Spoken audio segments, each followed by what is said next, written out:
Coming up on OU Nightly, you could be saving an extra $400 a year. The bill heading to the governor's desk.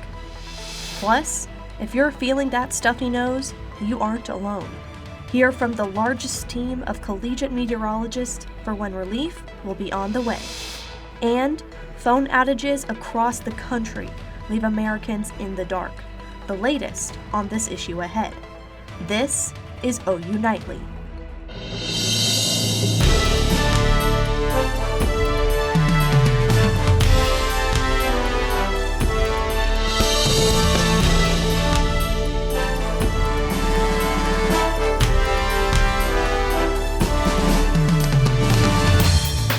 Thanks for watching OU Nightly. I'm Melina Samir. And I'm Darian Curry. We begin tonight with a possible tax cut for all Oklahomans.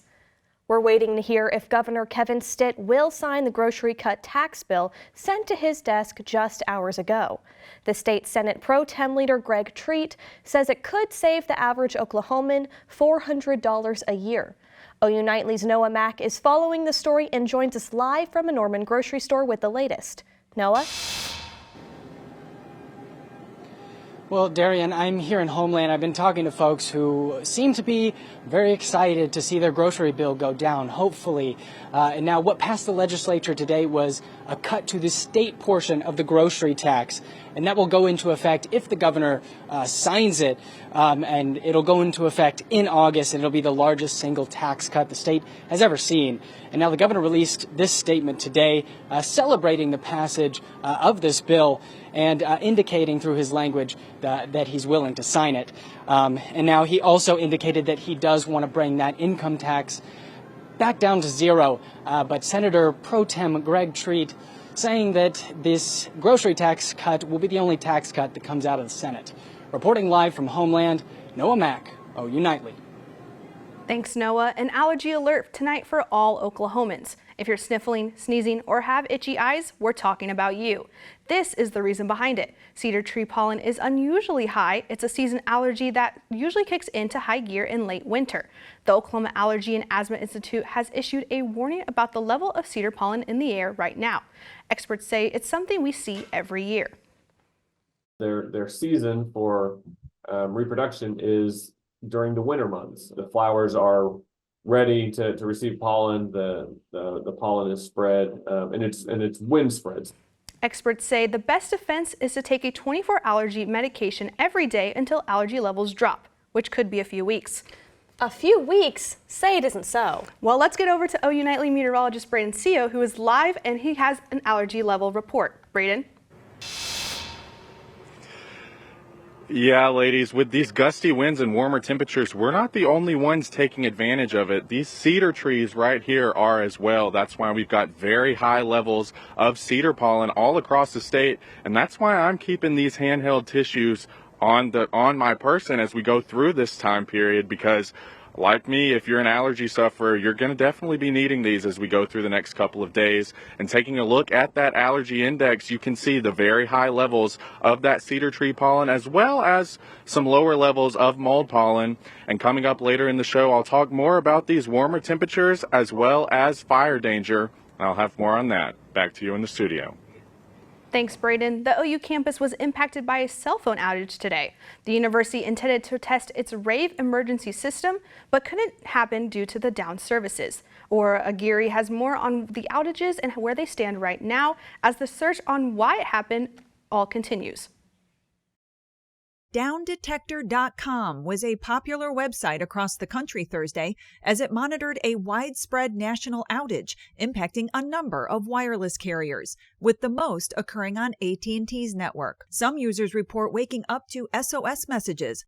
Others had no connection at all, no ability to make calls, send or receive texts, and in several southeastern states on the AT&T network, 911 service was temporarily unavailable over the past 2 days. The company telling CNN it was working urgently throughout the day to restore service to its customers, encouraging them to use Wi-Fi calling until then. The highest number of AT&T outages were reported across the Midwest, Southeast, and in Texas, according to DownDetector.com. Customers also reported some outages on other major carriers like T-Mobile and Verizon. Although T-Mobile tells CNN they did not experience an outage and are operating normally. But at one point Thursday morning, downdetector.com showed just under 2,000 outages reported on T-Mobile's network. Verizon also said it was operating normally after peaking at just over 4,000 outages in the morning. As for the why it happened, a wireless industry source says for now, there's no indication that it was a cyber attack or other malicious activity. Public safety experts say wireless network outages often occur for mundane reasons, like construction-related digging or software issues. I'm Laura Aguirre reporting. Now AT&T says it has restored all services to the affected customers. The Federal Communications Commission and Homeland Security are investigating the exact cause of these outages. Today, a judge ruled that a Texas high school did not violate a state act in response to a black teen's hair. OU Nightly's Sophia Cabrera has that and the rest of today's national headlines from the News Center. After a black high school student was suspended from school for his hairstyle, a Texas judge ruled that the school district did not violate the Crown Act. The act prohibits race-based hair discrimination in the state. The Texas Coalition of Black Democrats spoke out on behalf of student Daryl George's reaction. Daryl made this statement and told me this straight up with tears in his eyes. All because of my hair. I can't get my education because of my hair. I cannot be around other peers and enjoy my junior year because of my hair. George has not been in regular classes since August 31st. And at the nation's capital, the White House says it is looking into an executive action that would allow President Joe Biden to close the U.S.-Mexico border. December 2023 saw a record high of arrests for illegal crossings at the border. Concrete plans have not yet been reported. And in San Francisco, Biden met with the widow and daughter of Alexei Navalny as countries continue to react to the death of the Russian opposition figure. Biden expressed deepest condolences and stated that new sanctions against Russia will be announced tomorrow. And an unnamed U.S. spacecraft is set to land on the moon at 5:24 tonight, marking the country's first lunar landing since the Apollo era. Darian, Melina. Thanks, Sophia. And more than 1,100,000 people in the U.S. died from a drug overdose in a 12-month period that ended in September, according to the CDC. CNN's Mandy Gather explains how vending machines are being used in an effort to save lives. It's an ongoing crisis in the U.S. Drug overdose deaths surged during the COVID-19 pandemic and have remained near record levels. You know, when I hear those numbers, I hear those in the voices of my friends. That are currently struggling with substance use disorder.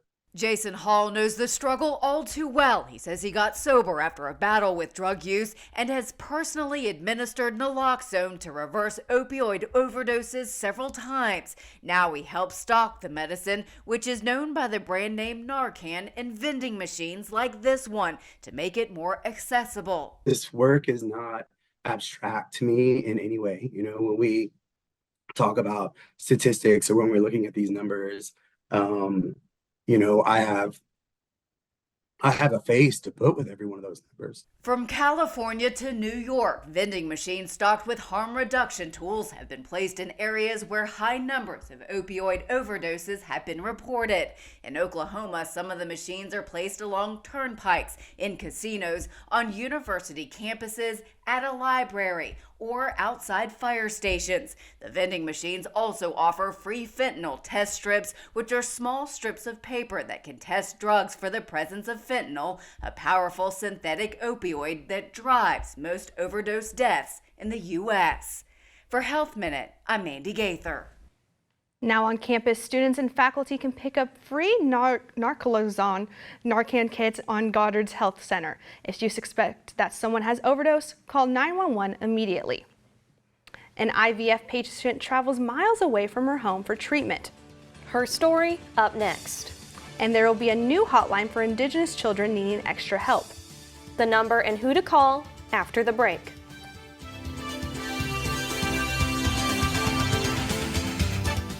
The second major IVF provider in the state of Alabama just halted operations. This after a historic ruling by the state Supreme Court. OU Nightly's Julia Roberts is following this in today's Health Beat. Darian, now, frozen embryos are entitled to the same legal protection as a child under Alabama law. One Alabama woman, Gabrielle Goydell, and her husband say they spent $20,000 on IVF. I felt like I had the opportunity to be a mom ripped away multiple times. And just the fact that it has happened again for something that I have no control over. Goydell says now her family will travel to Texas to finish the process. There's a warning from the U.S. Food and Drug Administration this evening. They're letting consumers know about the major risks of using certain smartwatches and smart rings to measure blood sugar. The agency says these devices can lead to inaccurate measurements and errors in diabetes management. And Indigenous school children now have a new mental health hotline. Children can call a toll-free number or counseling. On the other line, Indigenous counselors. The Bureau's goal for this service is to address some of the unique challenges Native American children face. Finally, journaling can actually help improve focus. Doctor says writing is a great way to follow healthy and unhealthy habits. Melina, Darian. Thanks, Julia. And when we come back, if you're in a rush to class and need a quick bite, an on-campus organization has you covered. Where you can go and how it works, up next.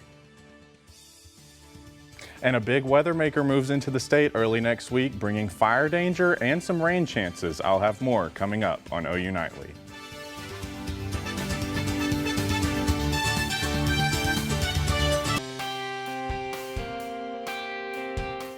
Welcome back to OU Nightly, and as you can see across campus today, it's a beautiful day, much like we've seen the last few days, with much above average temperatures currently sitting at 69 degrees, but that wind is pretty gusty out of the north-northwest at 20 miles per hour at times. And taking a look at the temperatures across the metro, you can see most of the area is in the upper 60s to those lower 70s, and taking that wider view across Oklahoma, you can see even upper 70s down here in the southeastern portion of the state, with some cooler temperatures up in northwestern Oklahoma. And whenever we look at that humidity, this is why it's not feeling as humid or warm outside, because these humidity values are lower. So it's actually a very pleasant day outside, especially if you're a warm weather enjoyer. We've got humidity at 28% out in Elk City, around 40% here in the Oklahoma City metro area. And another thing we've been dealing with are these higher wind gusts. You can see current wind gusts right now in Norman, 20 miles per hour. We go down to Lawton, 23 miles per hour. And that will continue as we go through the future. We've got extended period tomorrow, 4 p.m., 20 mile per hour wind gusts, once again, very similar to today. You can see a little bit higher out towards eastern Oklahoma. And that will continue as we head into the day on Saturday as well. Looking at this air mass forecast, because this is going to be a big story going into early next week. You can see by Monday, we've got very warm temperatures, potentially in the 80s across most of Oklahoma. And then you can see this powerful cold front pushes south into the state as we go into the day on Tuesday, and that could potentially bring us some fire danger to western Oklahoma, a critical risk out in northwestern Oklahoma on Monday. Tuesday, the risk is a little bit lower, an elevated risk up in the same portion of the state. And we've got rain chances across the eastern 2/3 of the state, especially down towards southeastern Oklahoma. Futurecast shows this as we go through the day. On Tuesday, we've got these pop-up showers and thunderstorms across southeastern Oklahoma, and that pushes out of the state as we head into the day on Wednesday. And that's why we've got a slight risk for severe weather across eastern Oklahoma on Tuesday. Taking a look at the 7-day forecast, you can see we've got these warm temperatures going into Monday. 85 degrees is our high for Monday. Tuesday, we've got those isolated afternoon thunderstorms before that strong cold front lowers temperatures into the 50s on Wednesday. Thank you, Braden. Do we need to worry about any strong winds like during the storms, like tornadoes maybe? Especially towards eastern Oklahoma, it's a lower risk, not a high risk for severe weather. But if you live in eastern Oklahoma, I'd definitely keep an eye on the weather on Tuesday. Awesome. Well, thank you so much, Braden. Thank you. And if you're on the run, OU Food Pantry reminds everyone that you can grab a free grab-and-go snack at the snack bar. The snack bar offers a variety of food, chips, gummy snacks, and even a coffee bar. And it's not just for students, as it is free for everyone to use as long as they have an OU ID. The OU Food Pantry also tries to make it an easy environment to hang out in and snack with others. The pantry is open Tuesday, Wednesday, and Thursday for students to pop in. And there's a new kid on the block on Thunder Drive and Reno Avenue. As an NBA vet is sporting new threads tonight in the 405, OU Nightly's Emily Lebeth has more on this in sports. The Diamond is heating up as both OU ball clubs are sliding into action, and the three-time national champs hit the road, heading into familiar territory. Sports is next.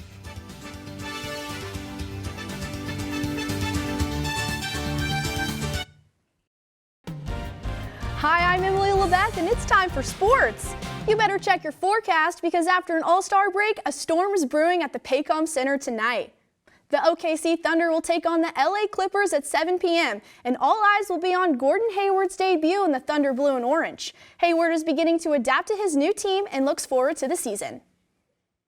It's been a whirlwind of an experience. Never been traded mid-season, so I was joking around saying I felt like a new kid at school, at a different school this morning at practice. But it's been good. Everyone's been really welcoming from the top to the bottom of the organization. So ready to get going here.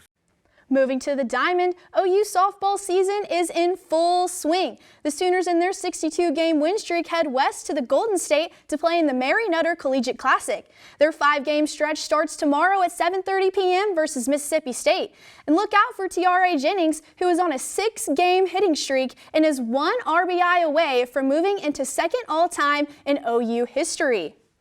OU baseball also steps up to the plate tomorrow for their home opener. The Sooners face the Wright State Rowdy Raiders in a 4-game series this weekend, and OU looks to bounce back after their loss against Dallas Baptist on Tuesday. Former OU men's gymnastics legend Jonathan Horton continues to add to his list of accomplishments.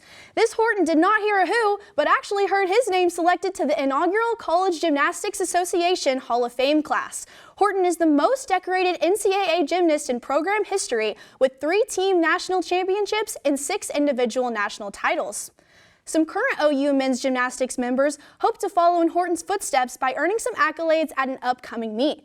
The #1 squad is sending 4 Sooners to compete in the USA Gymnastics Winter Cup this weekend in Louisville, Kentucky. And Country Roads are coming to Norman this Friday to face another #1 Sooner team. OU women's gymnastics faces conference opponent West Virginia at 6:45 p.m. in the Lloyd Noble Center. The Sooner women are currently undefeated in the Big 12 and have 79 consecutive home victories. Serving up some more action this weekend is OU women's tennis. The Sooners wrap up their home slate against 2 top 25 teams, hosting #12 San Diego on Friday and #5 North Carolina on Sunday. Melina, Darian. Thanks, Emily. Now, humans aren't the only ones coming out of winter hibernation. That's right, Melina. Bears are waking up too, and they are ready to play after the break.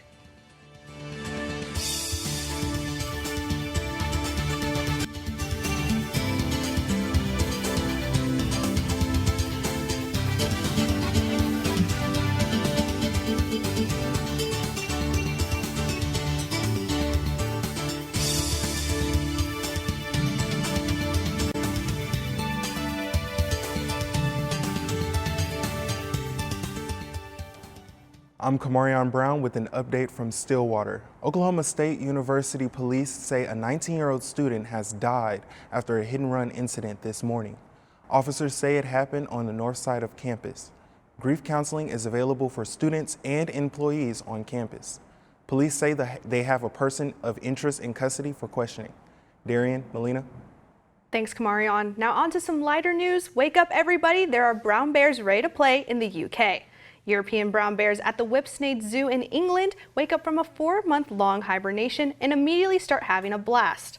The zookeepers ensure they're nice and nourished for a long winter snooze, which means they have plenty of energy to make a splash and sunbathe. Really, at the end of the day, bears just want to have fun. That's right. And let's take one last look to see if warm temps are here to stay. You know, I sure hope they do. Brayden, what else do you have for us?